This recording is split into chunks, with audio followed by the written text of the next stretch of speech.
മലയാള cinema സെറ്റുകളിൽ കാരവാനിൽ ഒളിക്യാമറ വെച്ച് നടിമാരുടെ നഗ്നത ചിത്രീകരിക്കുന്നുവെന്ന ആരോപണവുമായി തെന്നിന്ത്യയിലെ പ്രധാന നടിയായ രാധിക ശരത് കുമാർ.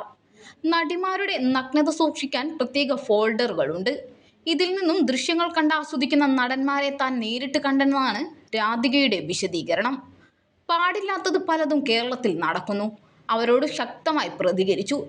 ചെരുപ്പൂരി അടിക്കുമെന്ന് പറഞ്ഞു. എന്നാൽ ഏത് ചിത്രത്തിന്റെ സെറ്റിലാണ് ഇത് കണ്ടതെന്ന് രാധിക വെളിപ്പെടുത്തിയിട്ടില്ല. എന്നാൽ രാധികയുടെ വെളിപ്പെടുത്തലിൽ പോലീസ് അന്വേഷണം നടത്തേണ്ട സാഹചര്യം വരും. അതിക്രൂരമായ ക്രൈമുകൾ കേരളത്തിലെ സെറ്റുകളിൽ നടക്കുന്നുവെന്നാണ് ഇതോടെ തെളിയുന്നത്. തെന്നിന്ത്യയിലെ സുപ്രധാന നടിയാണ് രാധിക. മലയാള സിനിമാ ലൊക്കേഷനിലെ ഞെട്ടിക്കുന്ന ദുരനുഭവം ആദ്യമായി വെളിപ്പെടുത്തുകയായിരുന്നു നടി.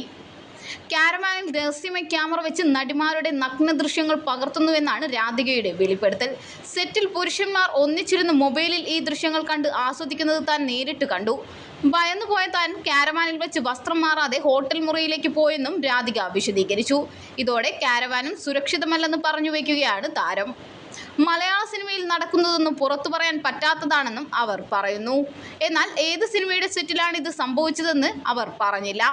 ദിലീപ് ചിത്രമായ രാമലീലയിലും പവി കെയർടേക്കറിലും രാധിക അടുത്ത കാലത്ത് അഭിനയിച്ചിരുന്നു. ഇതിനൊപ്പം മോഹൻലാൽ ചിത്രമായ ഇട്ടിമാണി മെയ്ഡ് ഇൻ ചൈനയിലും അഭിനയിച്ചു. 2017 മുതൽ 2024 വരെയാണ് രാധിക ഈ സിനിമകളിൽ അഭിനയിച്ചത്.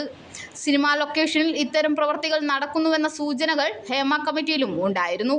അതുകൊണ്ടുകൂടിയാണ് രാധികയുടെ ഈ വെളിപ്പെടുത്തലിന് പ്രാധാന്യം കൂടുന്നത്.